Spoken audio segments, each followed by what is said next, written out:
ముందుగా అందరికీ నమస్కారం. నేను మీరాజ్. ఆంధ్రప్రదేశ్కి సంబంధించి అభివృద్ధి మొదలైందా అంటే అవును అని అర్థం వస్తుంది. ఎందుకంటే 2014 నుంచి 19 వరకు టీడీపీ ప్రభుత్వం అధికారంలో ఉంది. కొన్ని కంపెనీలు కియా కావచ్చు, ఇలాంటి కొన్ని కంపెనీస్ తీసుకొచ్చారు చంద్రబాబు నాయుడు గారు. అప్పుల్లో ఉన్న ఆంధ్రప్రదేశ్ని ఒక రాజధాని లేదు, ఒక పోలవరం కానీ ఇలాంటివి ఏవి కూడా లేవు.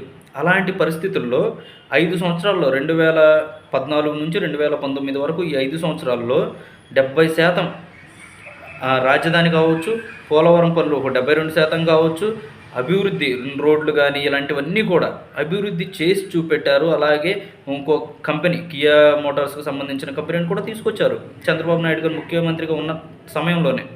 ఆ తర్వాత 2019 నుంచి 24 వరకు వైసీపీ ప్రభుత్వం అనేది అధికారంలోకి వచ్చిన తర్వాత కూడా ఎలాంటి కంపెనీలు ఆంధ్రప్రదేశ్లో ఎస్టాబ్లిష్ చేయలేదు.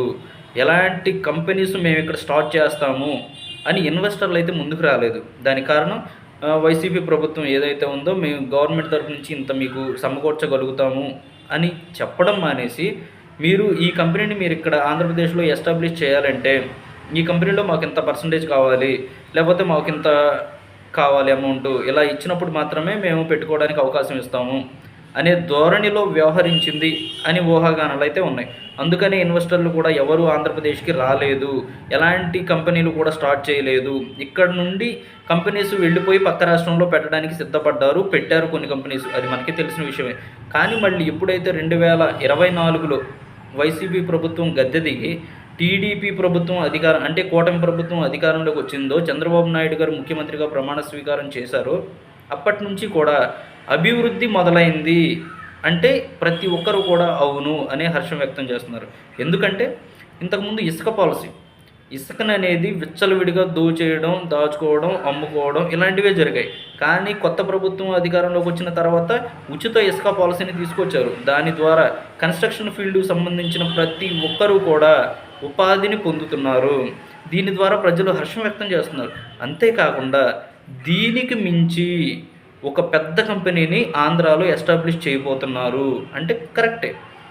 అది ఏంటి అంటే బీపీసీఎల్ అనే కంపెనీని, భారత్ పెట్రోలియంకు సంబంధించి ఒక కంపెనీని ఆంధ్రప్రదేశ్లో ఎస్టాబ్లిష్ చేయబోతున్నారు. అది కూడా 70,000 కోట్ల భారీ బడ్జెట్తో ఇక్కడ ఎస్టాబ్లిష్ చేయబోతున్నారు. ఆ కంపెనీ ఎస్టాబ్లిష్ చేయాలంటే సుమారుగా 5,000 ఎకరాలు కావాలి. కానీ ఆ 5,000 ఎకరాలు మేము ఇస్తాం, మా ఆంధ్రప్రదేశ్ ప్రభుత్వం సిద్ధంగా ఉంది 5,000 ఎకరాలు మేము ఇవ్వడానికి అని చెప్పి చంద్రబాబు నాయుడు గారు బీపీసీఎల్కి చైర్మన్గా ఉన్నటువంటి కృష్ణకుమార్ గారిని కలిసి మర్యాదపూర్వకంగా మేము ఇలా చేయగలుగుతామని చెప్పి తన ప్రతిపాదనలు అయితే వినిపించడం జరిగింది. దానికి సానుకూలంగా స్పందించినటువంటి కృష్ణకుమార్ గారు కూడా మేము కన్ఫామ్గా ఒకవేళ కంపెనీ స్టార్ట్ చేస్తే ఆంధ్రప్రదేశ్లోనే స్టార్ట్ చేస్తాము, 100% మేము ఆంధ్రప్రదేశ్లో స్టార్ట్ చేసి ఆంధ్రాలో ఎవరైతే ఉన్నారో యువత వారికి ఉపాధి కల్పిస్తామని చెప్పి మాట ఇవ్వడం అయితే జరిగింది. దీనికి సంబంధించి ఈ కంపెనీ కానీ ఆంధ్రాలో స్టార్ట్ అయితే సుమారుగా ప్రత్యక్షంగా 25,000 మందికి ఉపాధి అయితే కలుగుతుంది. పరోక్షంగా ఇంకా పెరిగే అవకాశం అయితే ఉంది. అంటే ఆంధ్రప్రదేశ్లో అభివృద్ధి చంద్రబాబు నాయుడు గారితోనే సాధ్యం అని చెప్పడంలో ఎలాంటి అతిశయోక్తి లేదు.